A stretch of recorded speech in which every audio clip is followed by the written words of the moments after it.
I always love to see a video game series return after fans have been waiting for years or even decades. Sometimes you can get awesome games like Mega Man 11 that build on the series' classic formula, or you can get something like Kid Icarus Uprising that throw the formula out the window and take the series into an entirely new and exciting direction. But just like with humans, bringing the dead back to life can be pretty risky. There are plenty of old franchises that are terrible, and for some reason they're brought back. But those games have nothing to fear by returning because they have no legacy to tarnish. But if it's a beloved series, you have an equal chance of blowing away people's expectations with a truly wonderful follow-up, as you do of ruining the reputation of a cherished classic. If you've seen my ToeJam Earl retrospective, you'll know that it's one of my favorite franchises of all time, and I was thrilled to see that the series would be returning with the original creator at the helm. But, like I just said, comebacks can be a dangerous thing. So let's get back into the groove and see if this funky alien duo from the 90s can still hack it in 2019. ToeJam Earl Back in the Groove is the highly anticipated return of the two coolest alien buddies from the planet of funk. In 2015, series creator Greg Johnson and his team took to Kickstarter with the hopes of reaching a $400,000 goal to bring their vision back from the dead for PC. The idea was to go back to basics and build off of the gameplay of the original 1991 game. Though they met their initial goal, they didn't reach the stretch goals to bring the game to home consoles. That wasn't until they received additional funding and support from Adult Swim Games, and they pledged to release the game for all systems. With some bumps and delays along the way, the game was finally released for PC, PS4, Xbox, and Switch on March 1st, 2019. Back in the Groove picks up with our two funktastic buddies flying around in their Rapmaster rocket. Well, that is to say the Great Funkapotamus's rocket. As they're cruising around space, ToeJam wants to impress his crew by bumping some funk, and he implores Earl to press a big red button on the ship that, instead of blasting tunes, opens up a black hole. They get sucked in, and wouldn't you know it, they crash land on a planet that's one worst planet in the universe for 4.5 billion years in a row, Earth. The aliens must band together, find the ship's pieces, and bounce back to Funkatron before the Earthlings can put the hurt on them, and before the Great Funkapotamus finds out about his ship. Haven't I heard this one before? Well, yeah, it's pretty much the same scenario as the first game. I would have preferred to see a little additional depth in the story, because believe it or not, the second and third games put quite an emphasis on narrative. It seems what little story we have here is merely to move you to the gameplay as quickly as possible. And while I normally don't mind that, it's slightly disappointing because of how good the story has been in the past. But that doesn't mean our main characters don't get the chance to shine, because you still have classic interactions between ToeJam and Earl, and those are as hilarious as ever. At first glance, the game looks to be a modern recreation of the original, and that's true to an extent, but I'd say it's more like 80% the first game, 15% the second, and a teeny 5% sprinkle of the third. And that's a combination I can get down with. Of course, your characters are either T to the OJam or the Round Mound of Funktown Earl. But you also have other playable characters and unlockables, such as Letitia from Game 3, Lawanda, or Peebo.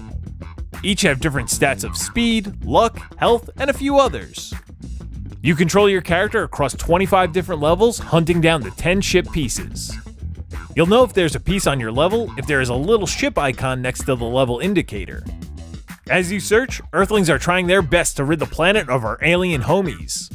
Try to avoid as many of those nasty Earthlings as possible, but there are always a few Earthlings willing to lend out a helping hand. Like the Opera Lady, who if you pay a couple of bucks, will follow you around and sing so bad that it kills surrounding humans. If you can't find a human to save you, then protect yourself with an arsenal of insane presents. As in the original, some presents will have an item that's a massive help to you, and others will be a huge annoyance. The sheer variety of present types here is incredible. There are some really powerful new ones, like one that teleports you immediately to the ship piece, or the invisibility paint, which camouflages you from Earthlings. But there are ones that'll drive you up the wall because they seriously screw you over, like the Earthling Horde, or of course, the Total Bummer. Another new feature I really dig is that you can amp up present boxes, which will increase their time or effect. And now you can find presents by shaking bushes or trees, which is exactly like Game 2. The more presents you find and use, the more XP you'll gain. When you have enough, find the Carrot Man and he'll level you up. This'll boost up your stats, and make sure you do it, because in the later levels, there are so many Earthlings out there that you better be at your best. You start as a wiener, but if you play your cards right, you'll eventually be a funk lord. I was never that cool, as I could only reach player status. But hey, that's probably the first time anyone's called me cool in any capacity. If there's no peace on that level, all you gotta do is find the exit elevator. But where's the fun in that? You'll want to explore as much as possible, hoping to find presents, money, or even play some mini-games. That's right, the mini-games from Panic on Funkatron are back. You can join up with an alien brother and dance the night away, or enter the Hyperfunk Zone. This is where you can score extra goodies and XP for leveling up. I was so stoked to see this return, but I will admit it doesn't feel as good as it did in Panic on Funkatron. It's as though my button presses were slightly delayed, and it took a few tries to get used to it. But once I did, I was having a blast trying to make it to the end. The best part about the original game was that the worlds were randomly generated, making each playthrough very different. Back in the Groove brings the random level generator back. Yeah, the game may only take a few hours to beat, but with the layout of the levels, location pieces, and elevators changing, it gives the game a ton of replayability. If you're a newbie to the series, there is a tutorial world mode, as well as a difficulty select for your character, so I'd recommend trying this before jumping into the random worlds. The game can be a bit intimidating if you never played it, so making it accessible to players of all skill level is great, since the game is intended for co-op play. If you don't have a friend to play with locally, you can join up to 3 other players online. You can have other players join your already started game, or drop into a game with a friend or randoms at any point during their playthrough. The game's not all sunshine and rainbows though, and I personally had to deal with a few technical glitches. There were a bunch of frame slowdowns, which aren't the worst, but definitely unwelcomed. And the biggest issue I had of all was with the map. There were times where it would show that I was on level 0, even if I wasn't, and the tiles would always be blanked out. This essentially means I was walking around blind, and it got pretty annoying. Rebooting the game did help, but it occurred more than once. There were also times where the map would be visible, but you wouldn't be able to see your character or other points of interest on it. Again, that's unhelpful. Hopefully these glitches are patched out. When I first saw the original demos of the game, I wasn't sure I'd like the look of the end product, but man was I wrong.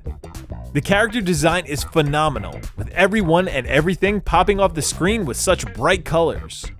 And the designers really outdid themselves with the number and look of the humans. I have so many new favorites, like the phony elevator that will eat you, send you to a previous level, and make you barf. How brutal. I also love the Yeti who pokes you with a pencil, for some reason. The menus are slick as hell, going head-on into the 90s theme of bright colors and geometric shapes, and it works to convey the 90s vibe perfectly. The level environments are a little more varied than the first game, but I was hoping for a little extra detail, and I particularly dislike the stages that are set at night. It really put a strain on my eyes. How can we talk about ToeJam Earl and not mention funk? There are so many more funky tunes than ever before, with plenty of songs you'll know if you played the series in the past, and a plethora of fresh jams. I love the soundtrack so much, it is hands down the best TJ&E soundtrack ever. And I'd say even if you don't think the game is for you, pick up the digital version of the OST. It's only $5, and you seriously won't be sorry if you're a fan of funk music. ToeJam Earl is how you do a comeback the right way. It doesn't stray too far from the original that was so successful, but gives you plenty of extras to feel unique.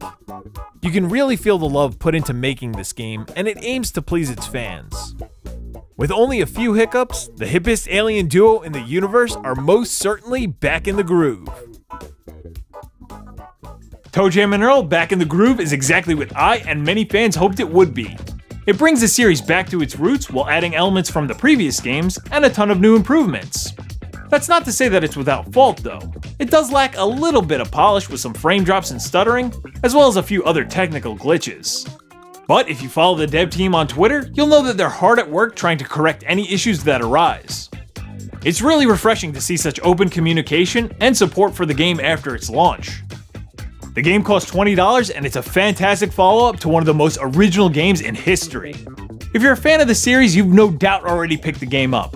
But if you're a newcomer, I wholeheartedly recommend Back in the Groove to players of any skill level who want a fun afternoon of couch co-op adventures. Another successful revival in the books. I wonder what game's gonna make a comeback next. That's right. I'm back. Hey, buddy.